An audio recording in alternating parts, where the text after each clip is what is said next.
good for gluteal tendinopathy? Yes, walking can actually form a really important part of your rehab program, but you can overdo it. So in this video, we're going to look at why does it hurt when you walk? Then how can you get your tendons strong enough to actually walk? And thirdly, what tips and things can help if you want to walk when you've got gluteal tendinopathy? So for those of you who don't know me, my name is Maryke. I'm one of the physiotherapists from sportsinjuryphysio.com, where you can get online physiotherapy assessment as well as treatment for your injuries. Have a look at the description of this video if you want a link to our website. Okay, so why do your tendons hurt, or why do you get so much pain when you're trying to walk with gluteal tendinopathy?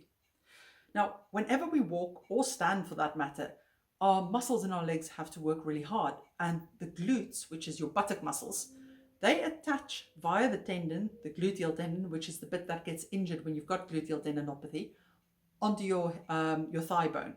Now, every time you give a step or when you're just standing, the muscles produce force, and that force also gets translated through the tendons. Now, whenever you injure a tendon, that tendon loses some of its strength. And we talk about capacity. So that means strength, but also the endurance. So not just the ability to sustain the forces, but for how long it can do that. And depending on how irritated your tendon is or how long you've had the injury for, the capacity of the tendon can come down quite a lot.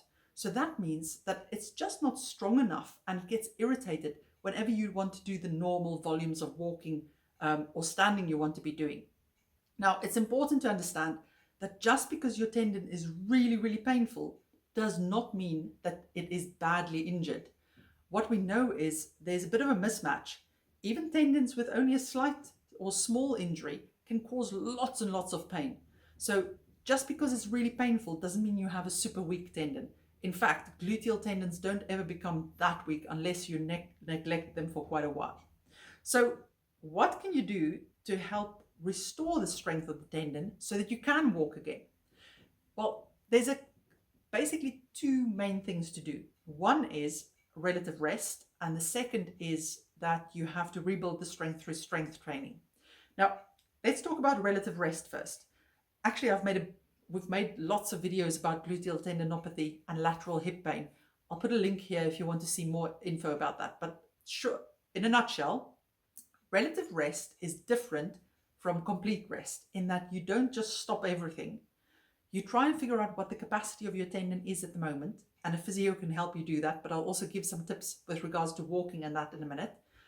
And then you bring your activities down to a level for your tendons can actually cope with. So that would be, you look at all activities you do in a day. So walking, strength training, standing, anything that affects your gluteal tendons. So that's relative rest. And the aim of that is that you actually allow your tendons to settle down, because that will then allow you to do the exercises you need to be doing to strengthen it up again. If you keep on going and trying to push through the pain, it just becomes more and more sensitive. And in the end, you can do less. And quite frankly, it just makes you miserable. Now, the second component, strength training, that's super important, because rest can calm the pain down, but it doesn't actually strengthen the tendon.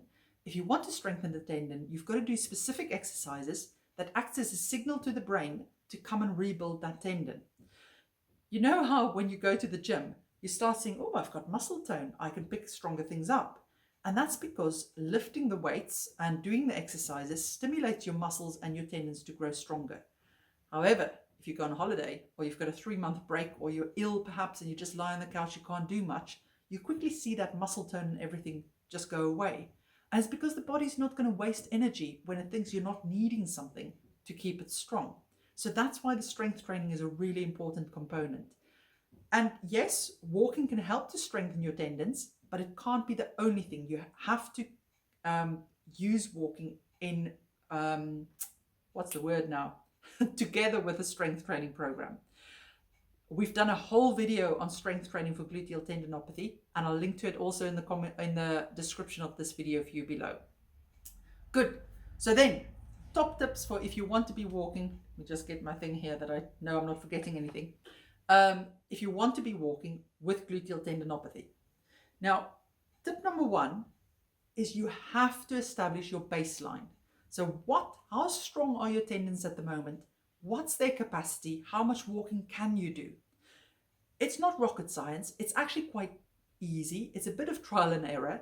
Now, what we tend to do is we want to see what distance or period of time you can walk for that does not cause an increase in your pain, either while you're walking or in the 24 hours after you've walked.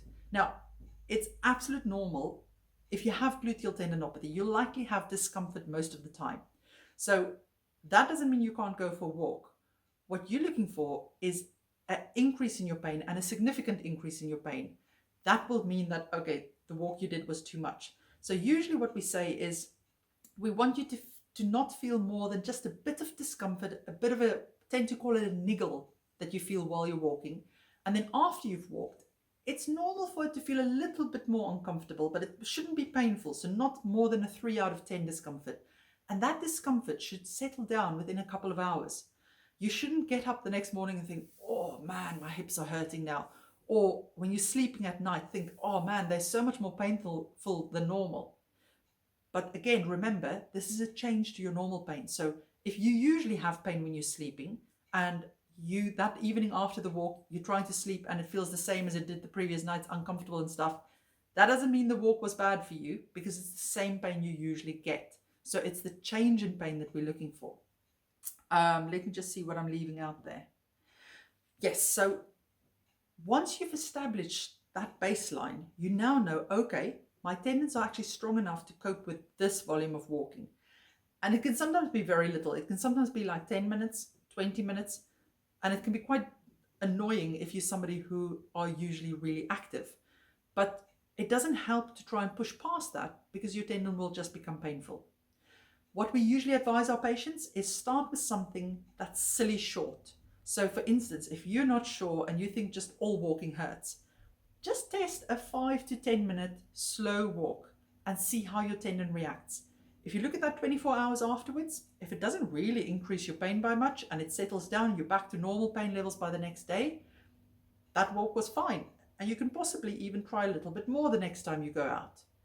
If, however, you think, that wasn't quite good, I don't feel so well today, that means that walk was too much. And the next time you try it, you've got to do even less to see, okay, what is my tendon's true capacity? Or it may mean that actually your tendon's not strong enough at this point to walk, and you first have to do some rehab for it.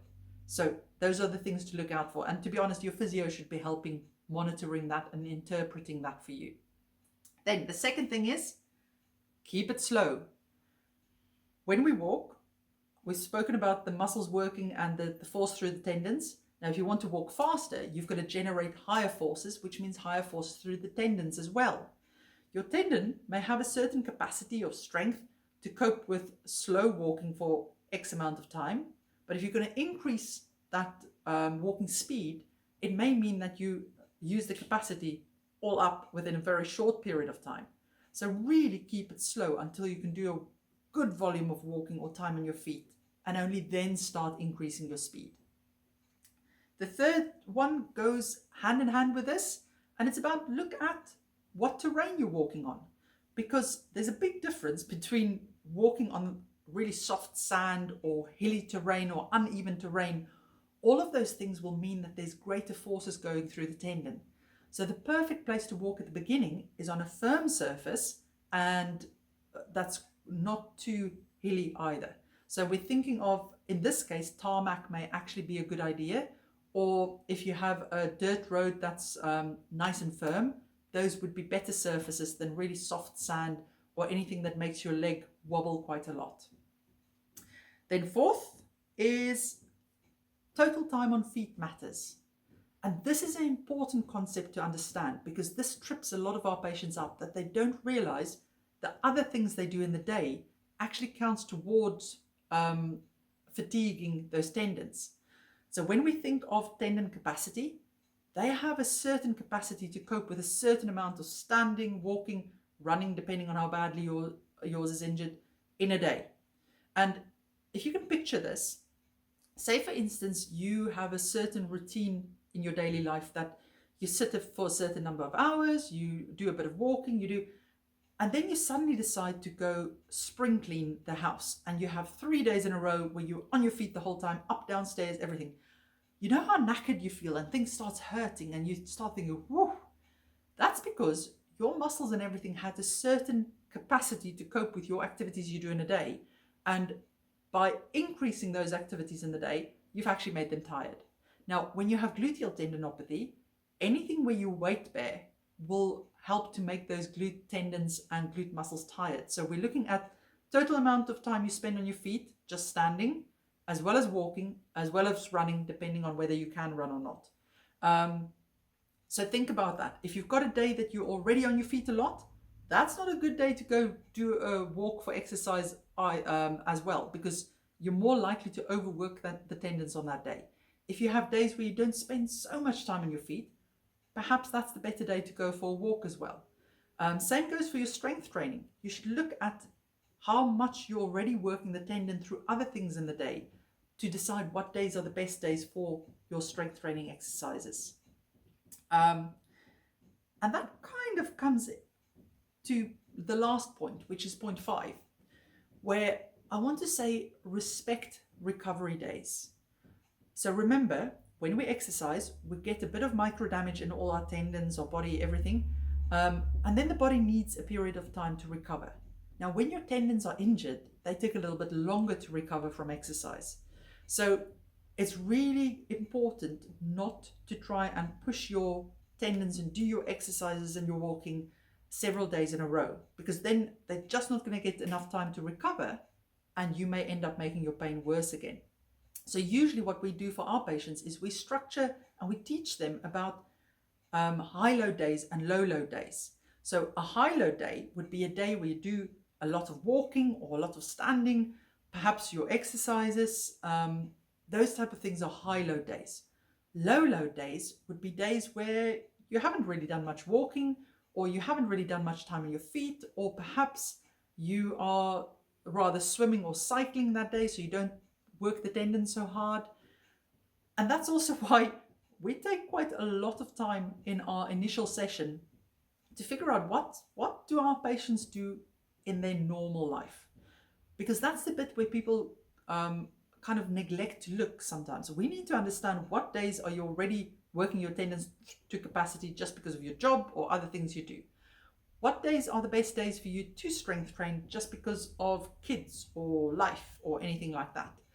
And then we can look at, okay, what days do we fit things like walking and things around that in as well?